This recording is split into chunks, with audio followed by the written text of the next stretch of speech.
Hi, and the U.S. presidential inauguration is set for January 20th, and that means more opportunities for political discord. So how is the best way to handle these situations when those conversations turn to politics? We have Sharon Schweitzer. She's an etiquette expert to share tips on what to do in those awkward situations. Sharon, thank you so much for joining me today. It's my pleasure.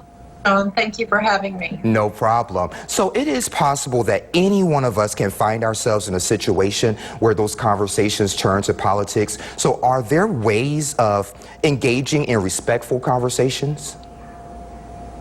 Yes, there are. Many times political conversations may be taboo in your workplace and with your colleagues, and they may be the conversation starters in your social circles. So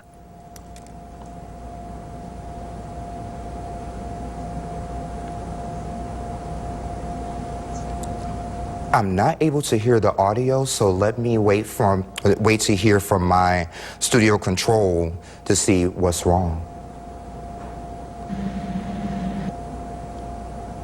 So you want people to know, political conversations may be taboo among your colleagues, but they may be the conversation starters in your social circles. So the most important thing is to know your audience. You want to be able to express your beliefs in a way that is backed up by research. So there's kind of a generational divide. We find that many young people want to talk about politics, so make sure that you have some research to back up your beliefs so you can express them in a respectful way and have some solid backup for why you believe the way you do.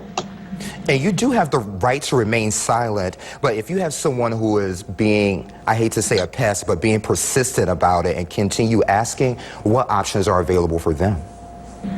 Well, there are a number of options, Shawn. You can also exercise your right to be silent and kind of keep your views private. For example, you may be on a Zoom call, a Skype call, or you may be in the workplace and your supervisor or your boss may ask you some questions about how you voted. Do you plan to watch the inauguration? What do you think of recent events?